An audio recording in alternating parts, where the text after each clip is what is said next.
Hi, I'm Peter J Rea. Welcome. Glad to have you on board, as they say.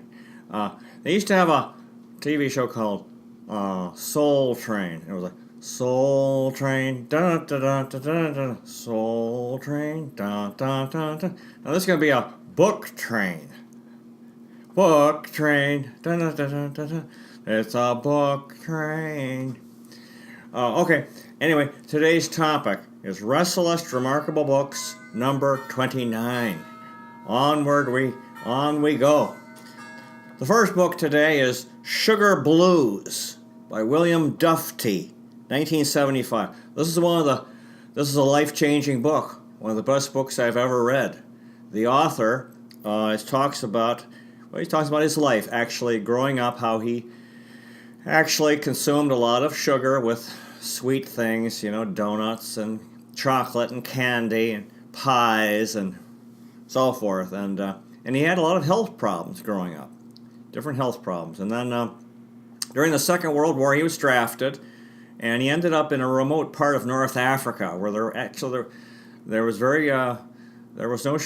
didn't have anything sweet to eat or consume, and his health improved dramatically. He became very, very healthy. And it was forcibly taken away from him. And of course, he was looking forward to going home, and he still craved. He didn't really know what was going on. And finally the war ended. He went home, and he could have his ice cream and chocolate sundaes and cakes and pies and brownies and so forth. And then he found that his health, he had all these health problems again. And then, for some reason, maybe a light bulb went off in his head. He started doing an investigation. He started researching refined sugar. There is some confusion about, if you eat fruit, that has a type of sugar, but it's called fructose, and that's fine. In fact, that's very healthy if you eat fruit. Now, refined sugar, or sucrose, comes from the sugarcane plant. It's a crop, and then it's so widespread in our food today. We have no idea how much we consume. It's just, and so anyway, he makes the case through in this book of all the many health problems people are having because of the high sugar diet we have today. And if you read the book, you think to yourself, "My God, especially if you're getting older. I'm 57. I read this back in 2003 while I was still."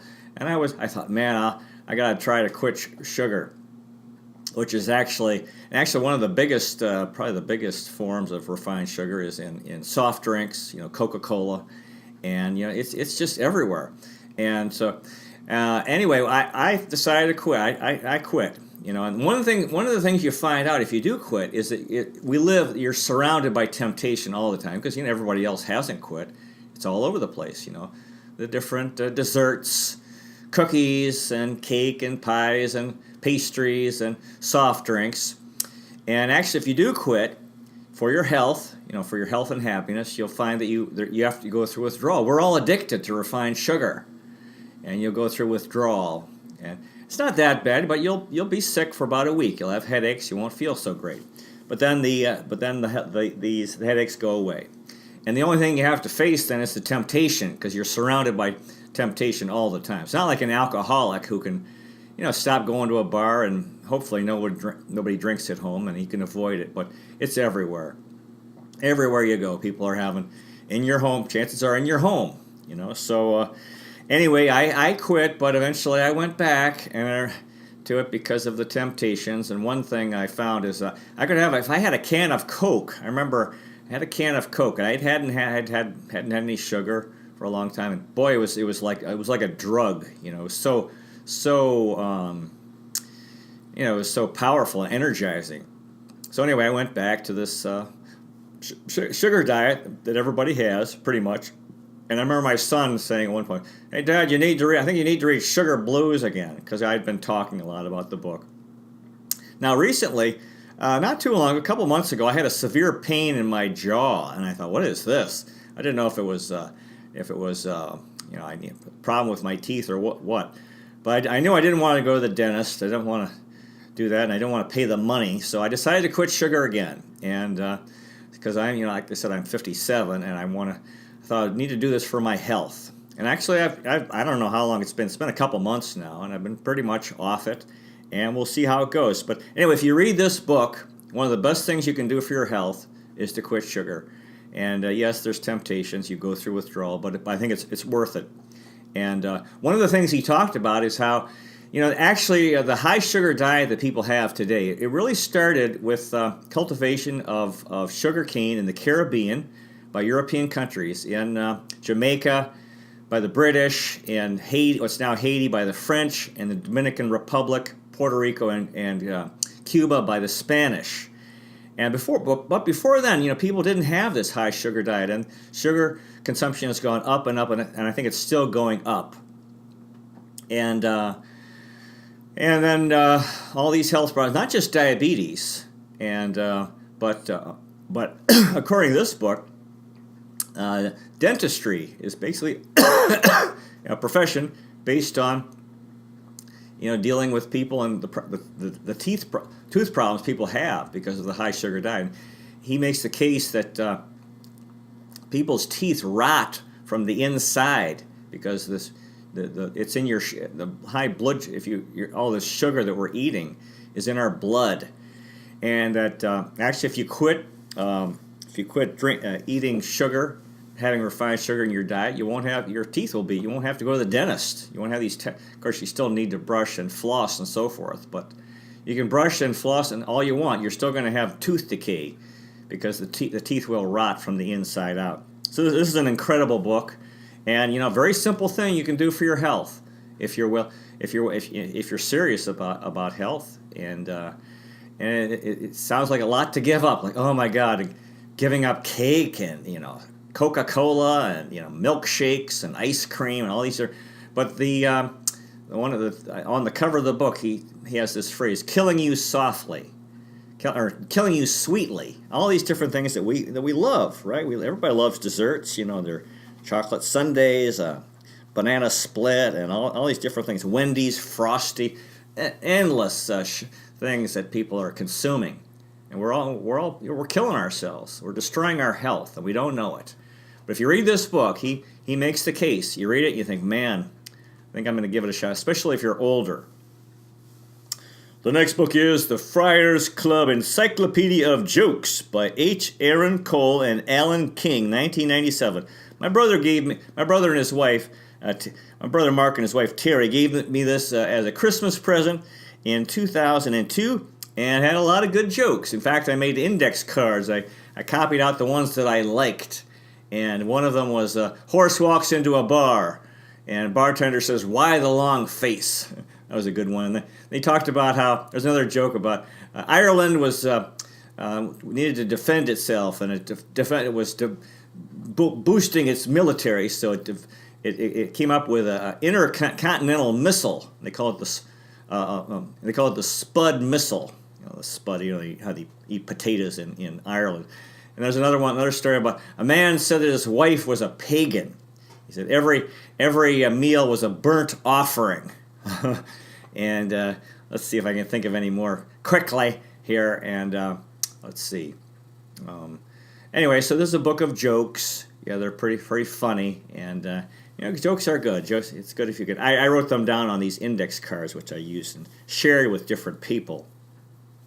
Oh, they said that when people die, their hair and fingernails grow for a couple weeks after death, but phone calls taper off. People stop calling after you die. I don't know what they find out. Anyway, the next book is The Distinguished Guest by Sue Miller, 1995. Yeah, her best book was Family Pictures. And it was kind of like searching for the Holy Grail. Nothing could compare with that original wonderful novel. This novel explores the relationship of a middle-aged son with his elderly mother. And it gets into race, religion, and culture. So actually that's an interesting topic because, I took care of my mother the last year of her life. And it was a wonderful experience. And we finally got along after so much conflict. We finally had a good relationship, and I was really happy about it. The next book is Fighting the Good Fight, One Family's Struggle Against Adolescent Alcoholism, Victoria C.G. Greenleaf, M.D., M.S., 2002. Yeah, this is a story of a woman. I know the author. I know her son. The story of this woman and her son who developed alcoholism, and this was this challenging situation. I wrote in my book diary, "The danger of the overdeveloped mind and the underdeveloped heart." So it's a tough thing, Drinking, alcoholism is a real scourge in this world. And actually, we live in a wonderful time because Alcoholics Anonymous is a very effective program. It's helped so many people, and it didn't exist years ago. It's a relatively new organization. I think it came along maybe in the 1940s, something like that. But it's all over the world. Wonderful organization. The next book is Working. People Talk About What They Do All Day and How They Feel About What They Do by Studs Terkel, 1972. As the title suggests, this is a book all about work. People talk about the jobs that they have. Some love their work, some hate it. And Studs Terkel gives them all a voice. Very important topic. We need to find the work that is suitable for us. And we should enjoy our work. Of course, there's always problems in any job that you have, but like they say in our church, they say if you don't like your work, you should find something else. You should find, because there's all different kinds of jobs and different things suit different people. We're all different. We need to find the work that fits us, that suits us. It's very often we're influenced by family, maybe to go into the wrong field of work, or we're influenced by money. We think, we want to make a lot of money, and we do a certain job. Maybe we don't enjoy the work because of that. The next book is My Lost Mexico by James A. Michener, 1992.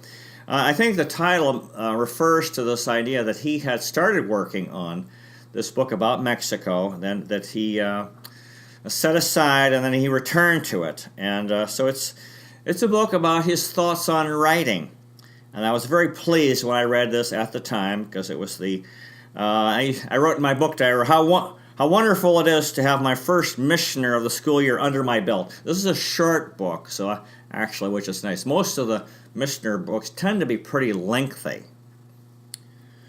The next book is Into a Mirror and Through a Lens, 40 Poems on the Mother-Child Relationship from Conception to Marriage by Victoria C.G. Greenleaf, M.D., M.S., 2003. This is the dashing conclusion to the author's triptych, a rare account. She's writing poetry about motherhood and relationship with her sons, her 3 sons, whom she was trying to have a positive influence on, get them interested in reading, in learning, in science, in nature, and so forth. And of course, the challenges of parenthood and motherhood. The next book is In the Sanctuary of the Soul by Paramahansa Yogananda, 1998.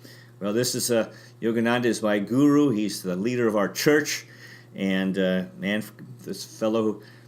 great saint who came from India to the United States, and now his teachings are all over the world and available. They're on the internet, and of course you have to apply for these lessons. Now this is a book for the public. Anyone could read this. It's very inspirational thoughts about the spiritual path, about fighting the war against evil, the battle of good and evil that we all fight. We need to win. We all need to change, and we look for happiness in the world and all these different things in the world. We don't find happiness, lasting happiness, but we will find happiness in God if we really make the effort, because God does love us, and we are not abandoned in this world, and He loves every human being. No human being is damned forever, and so anyway, but we have to make the effort.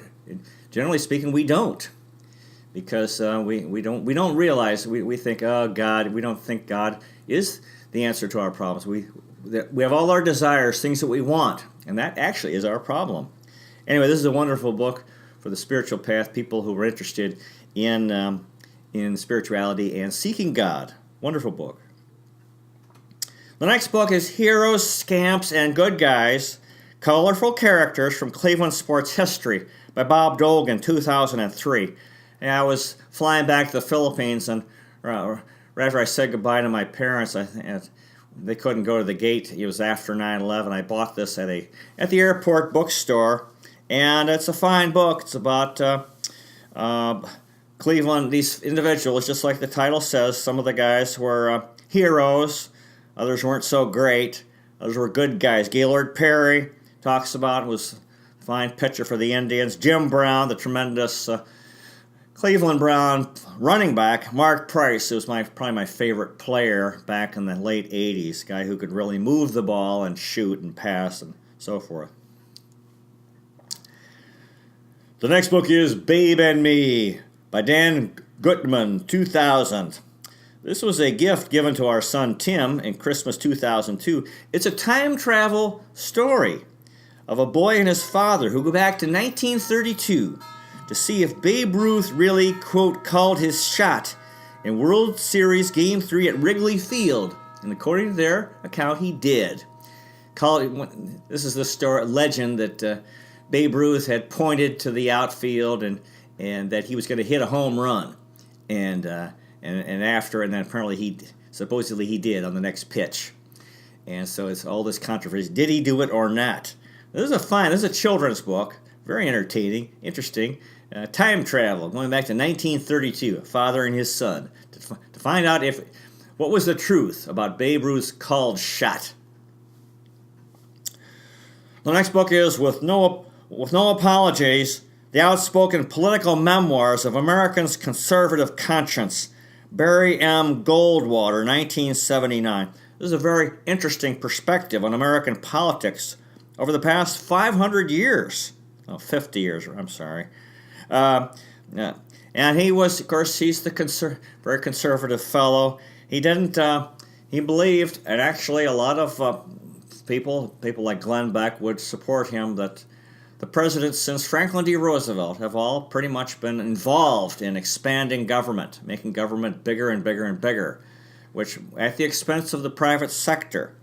And, of course, the Cold War, which was another very important topic, this tough struggle we had against the spread of communism around the world. And communism was so attractive and so compelling and interesting. So Barry Goldwater is, I think his ideas are very relevant. If you're conservative, as I am today, you have to give him some credit. In 1964 he lost the election, but just because you lose doesn't mean you were wrong. Maybe the people did. Of course, that's part of democracy. People make their choices. God bless Barry Goldwater.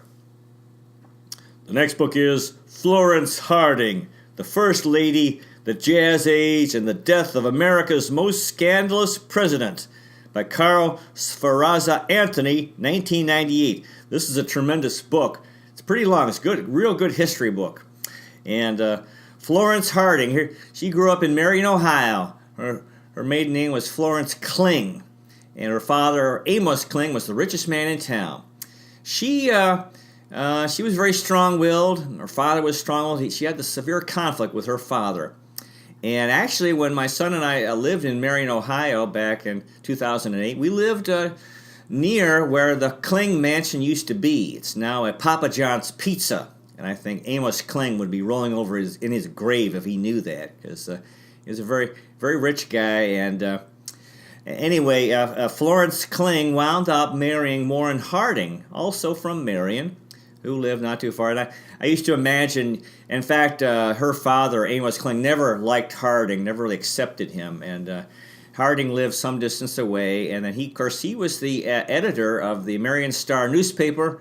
And then when he got married, they were working together, and Warren and Florence would walk by the mansion where her father was. They'd be talking and laughing very loudly on East Center Street in Marion. And of course, he'd be sort of fuming there because they became estranged. And then in 1920, Warren Harding was elected U.S. president, really something. And so they said the whole world, back then it was a front door campaign. And people would come to listen to him give speeches. My son and I used to sit on that porch, the Harding home in Marion.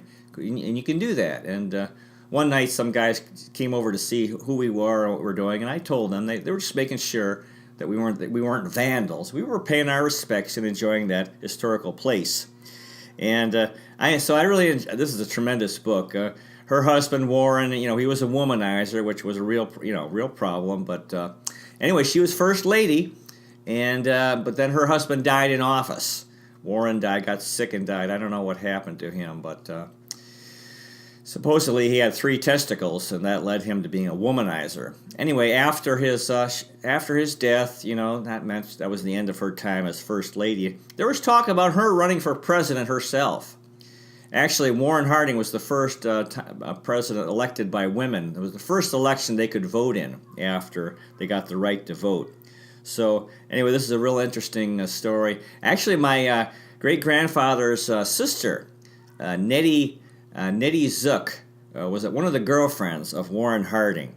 So, and when he died, Calvin Coolidge became president in 1923. The following year, my father was born in Marion. And so the same, not too far. My father grew up not too far away from where the Harding home still is. And they had this. So anyway, the next book is Brownstown by Alan Natali, 2001. It's a wonderful, wonderful book if you're a Cleveland Browns NFL football fan. Anyway, Natali picked 20 of the greatest Cleveland Browns, and he. I guess they had a get-together, and this book they're talking with each other. So there was Paul Brown. Oh, they're talking about Paul Brown. So this includes Otto Graham, the great quarterback, Dante Lavelli, who had a furniture store here in Rocky River. And actually the first NFL Players Union meeting took place in his home in Rocky River. Lou Groza was the kicker. Called him the toe. Milt Plum, another quarterback. Dick Shafrath, John Wooten, Gary Collins, who was a big hero in the 1964 title game, and then Mike Brown, who was I think is the president of the Bengals today, because after Paul Brown organized the Bengals, I think he's still alive. He's an old guy now. And so anyway, Paul Brown, tremendous fellow. He started the Cleveland Browns, the Cincinnati Bengals, and then, of course, the Browns became the Baltimore Ravens. So you could say that he started 3 NFL teams, the pride of Massillon, Ohio, Columbus, Cleveland, and Cincinnati. Good job. God bless Paul Brown. The next book is The Secret of Childhood by Maria Montessori, 1966. This is an incredible book. One of the most profound books I've ever read. Oh, absolutely amazing. And anyway, you've probably heard of the Montessori schools, and they come from this woman, Maria Montessori, who was Italian. And the theme of this book is that adults are completely ignorant about the proper development of children and the stages of development children go through. And so often adults obstruct children who instinctively know how to develop, but are constantly thwarted by adults. If children were allowed to develop properly, the world could achieve a quantum leap in evolution. Children will lead us back to the kingdom of heaven if we would let them. Well, that's kind of a drastic statement, and children need some discipline. But anyway, this is a tremendous book, and as I read it, I found it very troubling because then, okay, you learn about this, but we all have to deal with reality. And if you're a teacher, you have to and you're involved with raising children. You don't do it alone.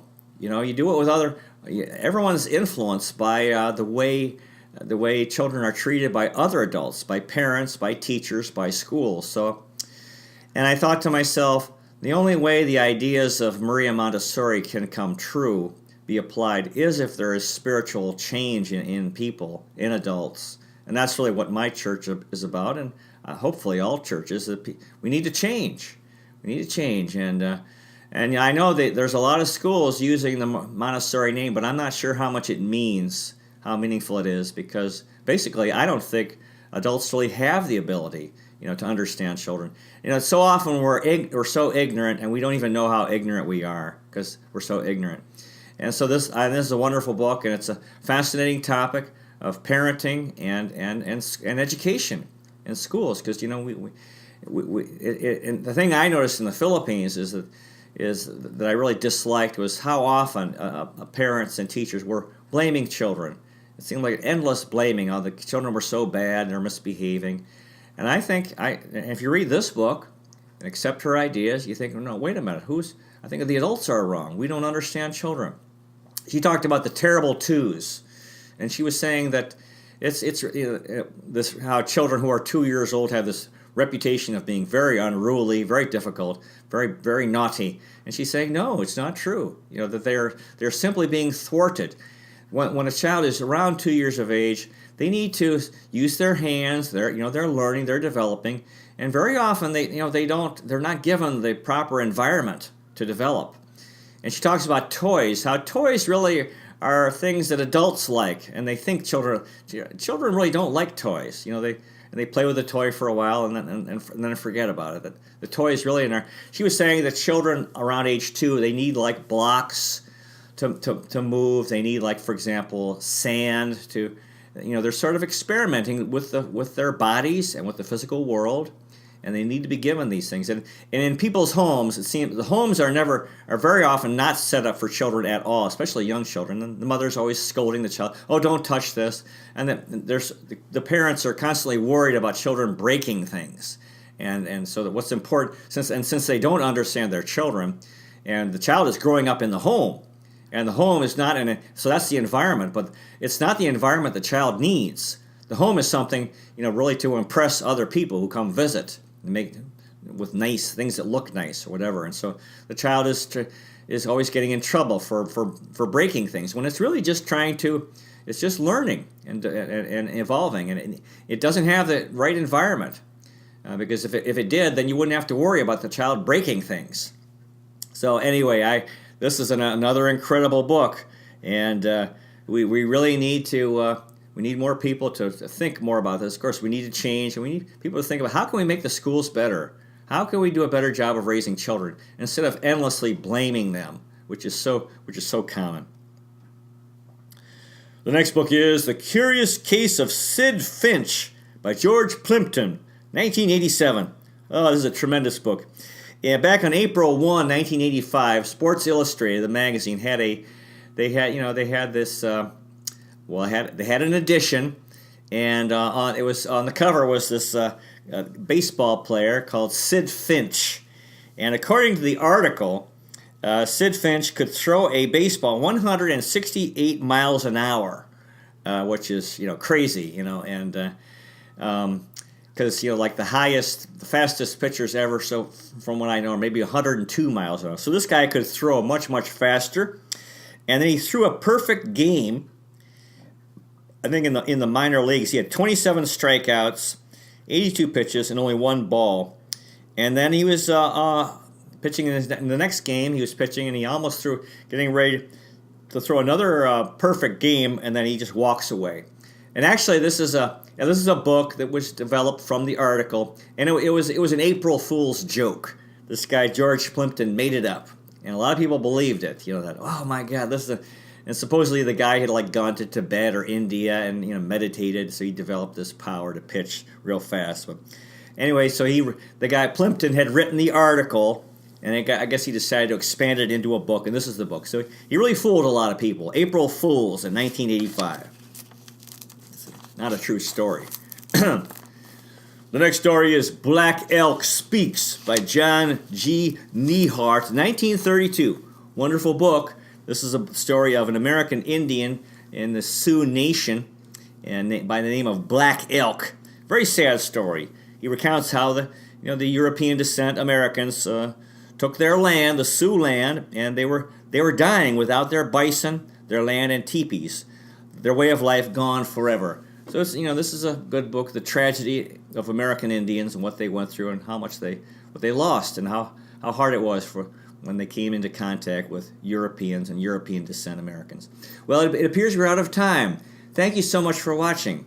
I hope you find a good book to read because there's so many interesting books and everybody needs to find the book that fits them, that interests them. So I hope you find a good book to read. Thanks for watching. God bless you, and I'll see you next time.